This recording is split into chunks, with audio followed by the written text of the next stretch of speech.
We are now joined by Joey Logano, driver of the number 22 Shell Pennzoil Ford. Joey, you're in the round of 8 looking to advance to the championship. For a lot of discussion about last year's events here, but you've reinforced you're focused on winning this race. Talk about how much a win here would help the team with an extra 2 weeks to prepare for Homestead. Winning here in Martinsville might be the biggest win of the year. Might be what wins you a championship if you think about it. Being in this round of 8. If you win, obviously you're going to Homestead. You're not finishing worse than 4th in points. And it gives you the ability to think about nothing but Homestead for 2 weeks when other teams have to think about the next 2 races to get themselves in, right? Because you got to get there before you can win the championship. So I think it's a pretty big advantage to win this one. This is a tough race, obviously. We've yet to win here. We've come close a few times, so we'll just keep doing what we know how to do, and we'll keep making constant progress at this racetrack as a 22 team. So I'm excited about that, and we'll get out there and see what we're made out of in a little bit. All right, we'll go ahead and open it up to questions. We'll start over here on the left. Jonathan Merriman, NASCAR.com. Joey, can you speak to the new NASCAR participation guidelines? You've run 13 Xfinity Series races this year. How will those guidelines moving forward affect you as a driver and possibly affect Team Penske's Xfinity program? It affects them a lot. It affects the sport a lot. As a race car driver, I want to race all the time. So like if I put my race car driver hat on, I think, well, man, this kind of stinks. Because I want to drive.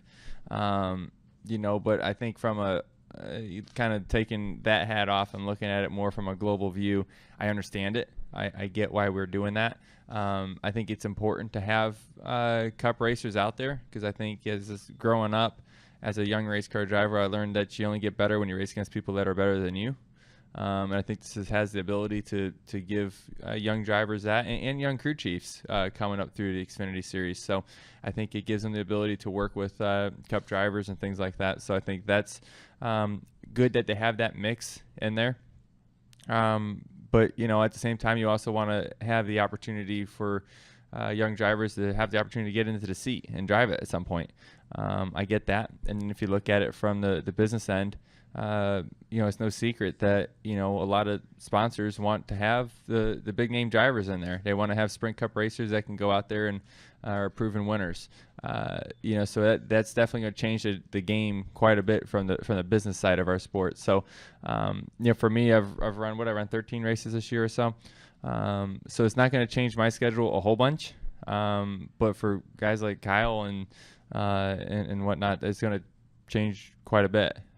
So we'll kind of have to wait and kind of see how that goes. But and then obviously not racing through the chase is probably important. I think that's it kind of makes sense when their chase starts. I get that, and obviously Homestead, but and it also still gives the drivers that are younger with less than 5 years of experience have the ability to go out there and race as much as they want. Right? Am I right about that? So it's probably a good thing for that. So.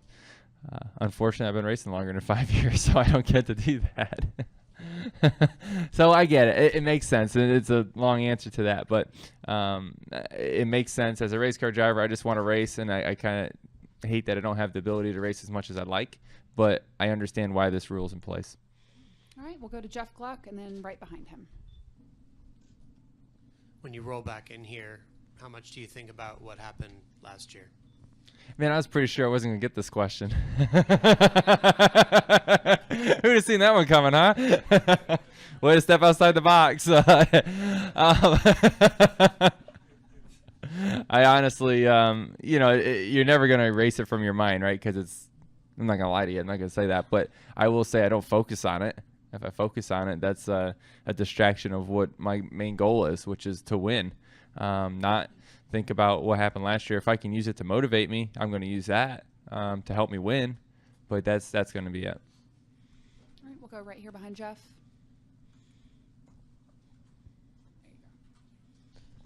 Chad Hall, BTW 21. Joey, big announcement here about lights coming in Martinsville, man. Your thought about maybe racing here under the lights? Cool. I think that's neat.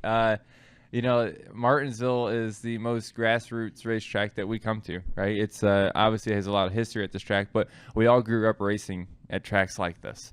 We all grew up racing, you know, paved short track ovals, and you know, so it brings you kind of back to home. Well, a lot of those races were always Saturday night races, you know, when you had the lights on, and it's just how it was. So I think racing a night race at Martinsville would be super cool. You know, obviously you have the sparks, and you have you know, it's plenty of bumping and banging as there is, but I think having a race at night, it just kind of adds something to that. It's just pretty cool. So it's going to change the race some, you know, as I think this track's pretty sensitive to heat and how it rubbers up. When you don't have the sun on it, it's not going to rubber up as much. So depending on, I guess, when the race is and the temperature of it during the day, I think will have an effect on that. But hey, night racing's cool to me. All right, we'll go to Jim Utter and then Greg and Bob. Jim Utter, motorsport.com.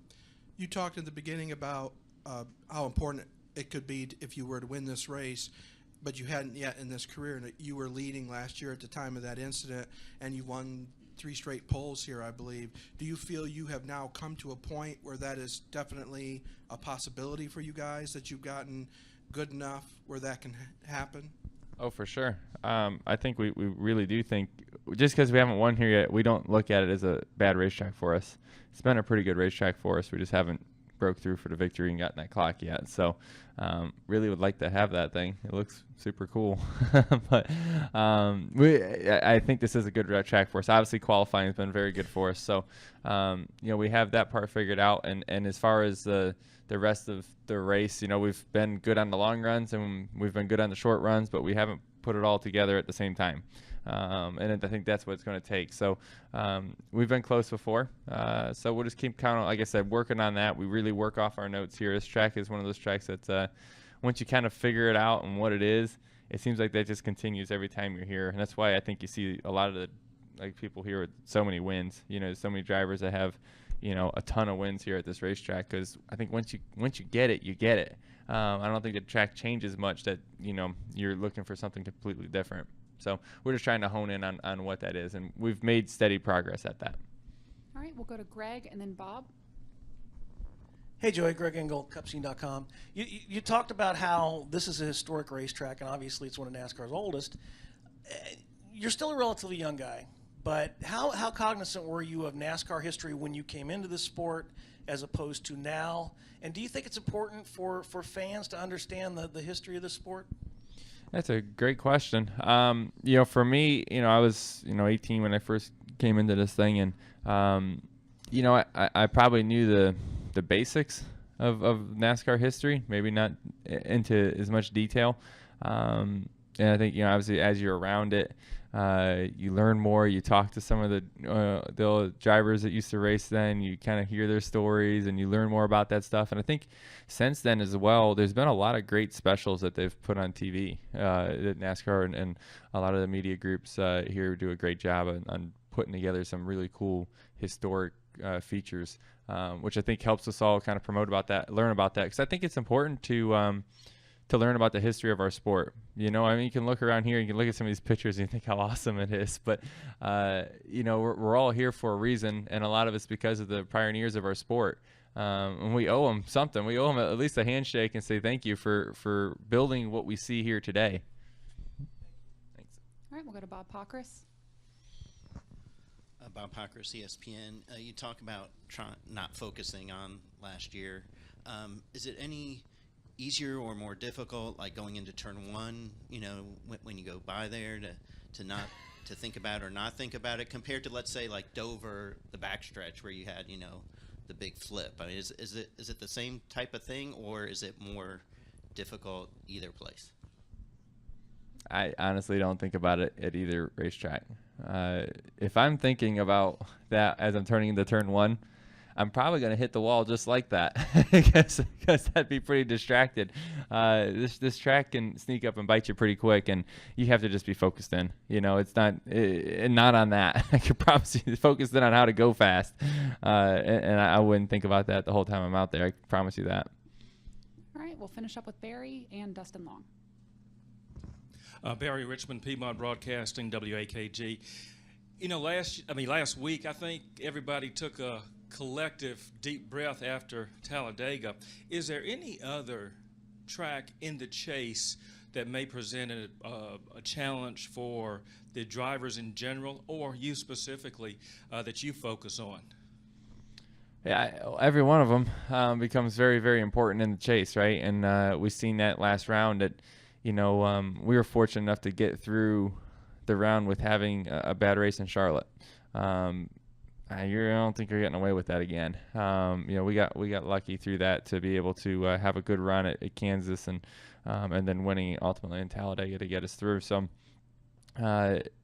this round there's only 4 that get through, and you have the best 8 teams left. So really making a mistake or having a bad race is really hard to overcome unless you win in this round. So each race becomes ultra important, to go out there and make it happen. And like I said earlier, Martinsville is probably the most important if you can win here, because you have 2 weeks to prep for Homestead. All right, we'll finish up with Dustin Long.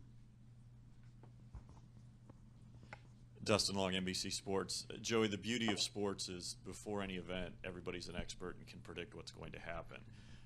That being said, a lot of people, when they look at this round, they look at Jimmy Johnson should advance to Homestead based on his success at these tracks. A lot of people say Kevin Harvick should advance because if he even has problems, he's got Phoenix in his back pocket. If that were to play out, in essence, that leaves 2 spots for 6 drivers. Why do you feel like you can fill one of those spots? Why you and your team can fill that spot? It's a good question. Our sport, you can go off of numbers as much as you want, and they're there for a reason. But, what you've done in the past doesn't, predict what's going to happen in the future as much as you think in the sport. So, or you can't rely on that at least for a good finish. So you never know what's going to happen. Our race team, I feel like, is very strong, and we're very consistent and level-headed. And I think that is something that, really plays into our favor when you come to races like this. I think a lot of times you add this chase pressure. We talk about pressure a lot in the chase, and a lot of teams crack under it. I believe the 22 team thrives under it.